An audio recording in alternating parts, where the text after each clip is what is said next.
Mike, your dad had started quite a few years prior to you, obviously. And what made you, at that time, say, you know what, I'm going to jump into my dad's business. This is what I want to do? You know, I wasn't quite sure that I wanted to do it as a profession when I was in high school. I went to school to be a bricklayer. In the Army, I was a heavy equipment operator. So I had other options, you know, other schooling, if you will, other trades.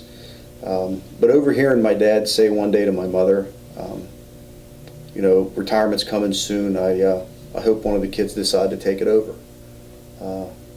And that was my answer.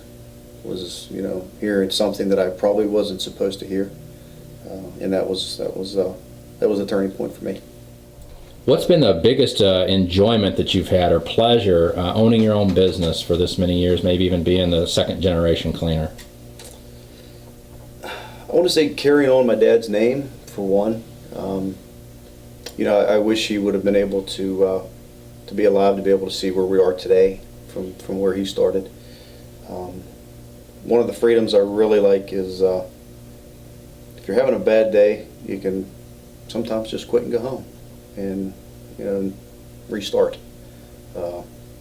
And I got to tell you, you know, the Lord's been good to me, been good to us as a family. You know, He's blessed us with a great income, and if you put your mind to it, you can make a good living at it.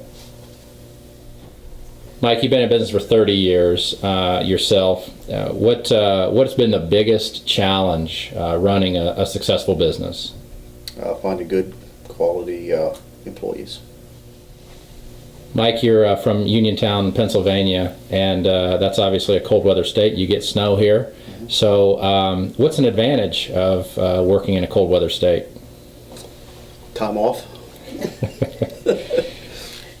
So being in cold weather and things like that, do you have restrictions? There are days you don't go. What dictates that? We have clean windows as low as 20 degrees with no wind.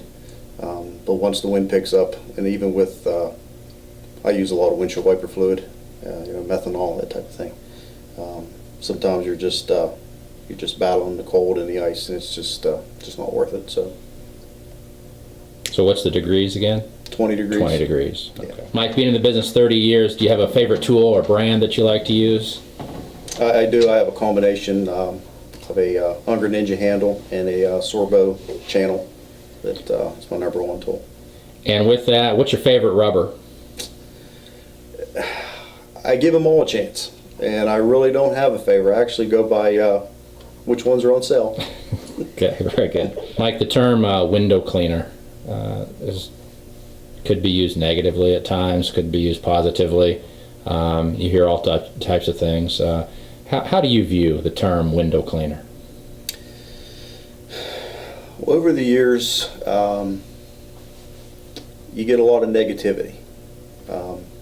You know, I've had people see me cleaning windows, and they'll say, you know, you're pretty good at that. You ought to think about doing that for a living.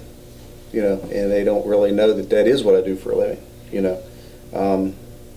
It's a struggle sometimes. Even my helper says the same thing. But then there's the positive point of it, where if someone asks you how long you've been doing it, and then they find out that you've had kids through college, you paid for weddings, major vacations, things like that. And I guess one of the high points, and I don't want to gloat, but you run into people that you graduated school with, and you find out that, you know, you've made a better life for yourself than they did. And not to take anything away from them, even though some of them are college educated. I just don't think a lot of people are educated about it to know what our profession can really do for you as a individual and as a family. Yeah, very nice. So Mike, you're a second generation window cleaner. Your father started this business. You're running and operating it to this day. And do you think there are opportunities within your family then to pass the business on to another generation? I do. Right now we have our youngest daughter who works here in the office with us, and she just had her first baby, so she's off on maternity right now. And then my son, who's 17, he's a senior in high school. And I hope that he will take over, or maybe even a combination of all three of my children. I have an older daughter also. That would be the ultimate goal, is for maybe all three of them to have a third. So that's what I pray for. Very nice. Mike, what are some challenges that you find working with Kelly and building this business together, of actually working together in the same office? The differences are, I'm not so sure my goals and expectations are hers is the same. And having a home office for all those years and then making the decision to have a satellite office, I was reluctant to fight that. You know, I didn't want to do that, and I went ahead and let her run with it. And so far so good. It's been a good choice. Great. Kelly and Mike, you guys said that your visions were different sometimes in the business. Kelly, explain what that means. I really just think that sometimes I feel Mike's very content with where he's at in the business. You know, we have the employees set in place and everything runs smoothly. And me, I'm all for taking on more employees, for reaching out our span, if that's what you want to call it, but just really growing. And just when you grow, you can add more people, you're helping sustain their families, and that's something that's very important to me. Sanders Services is what we'd call a small company.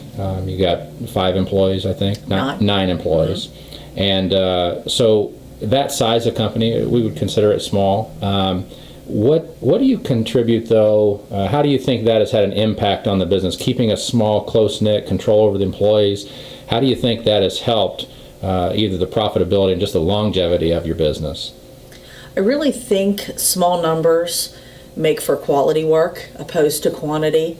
Quantity is always great if you can handle that quantity, but we just always tell our employees, you know, customer first. And so we need to satisfy those we have before we expand out to grow new, to grab new customers.